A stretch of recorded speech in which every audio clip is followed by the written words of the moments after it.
গোটা পৃথিবী থেকে চিকিৎসক সমাজ, এদেশের গোটা ফিজিশিয়ান ফ্যামিলি ইসরায়েলকে বয়কট করলাম। আজকে যখন প্যালেস্টাইনের ভূমিতে আমরা দেখতে পাই নবজাতক শিশুগুলো গুলিবিদ্ধ হচ্ছে, আমাদের কলিজাটা ফেটে যায়। আমরা স্পষ্টভাবে বলতে চাই, গত 23শে মার্চ গাজায় 15 জন কর্মীকে অ্যাম্বুলেন্সের মধ্যে নির্মম ভাবে গুলি করে হত্যা করা হয়েছে। তারা 23শে মার্চ থেকে এই বিষয়টি গোপন রেখেছিল। যখন সম্প্রতি ফিলিস্তিনের বিভিন্ন ব্রডকাস্টিং অনলাইন মিডিয়া থেকে পাবলিশ হওয়া শুরু করলো, তখন তারা মিথ্যা প্রপাগান্ডা শুরু করলো। ইসরায়েলের পক্ষ থেকে বলা হলো এটা যে স্বাস্থ্যকর্মীদের কোনো অ্যাম্বুলেন্স ছিল বা পরিবহন ছিল তারা বুঝতে পারেনি, সেখানে কোনো ইন্ডিকেটর ছিল না।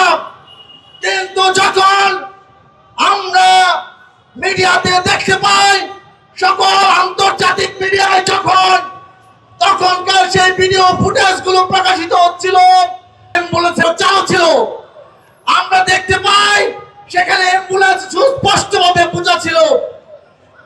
এইরকম সুস্পষ্টভাবে যে ক্রিসেন্টের মার্ককৃত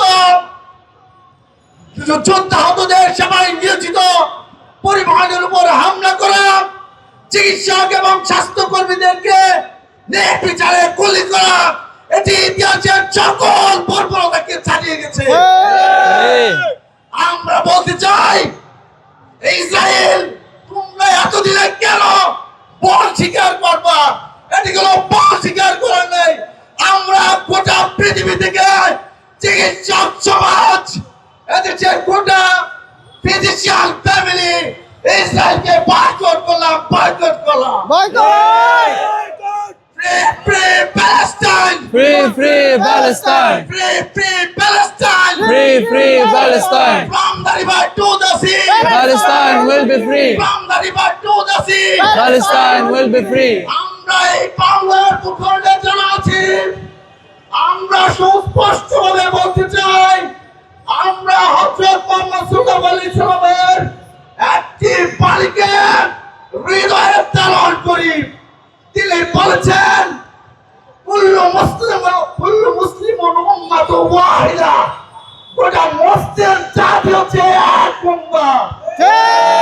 আল্লাহ রাসূল বলেছেন, ইদাস্তাকা আইনু ইস্তাকা কুল্লু, যখন তার চক্ষু ব্যথিত হয় তার সমস্ত শরীর ব্যথিত হয়। আজকে যখন প্যালেস্টাইনের ভূমিতে আমরা দেখতে পাই নবজাতক শিশুগুলো গুলিবিদ্ধ হচ্ছে, আমাদের কলিজাটা ফেটে যায়।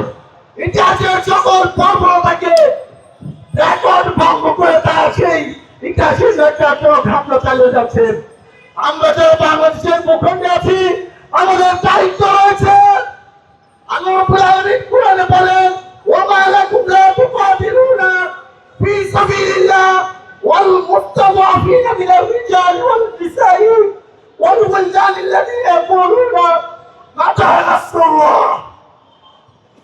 এই ফিলিস্তিনের নির্যাতিত নিপীড়িত মানুষগুলো যখন আমরা কথোপকথন দেখতে পাই, তাদের কথাগুলো শুনতে পাই, তারা বলে আল্লাহ কখন আল্লাহ সাহায্য আসবে।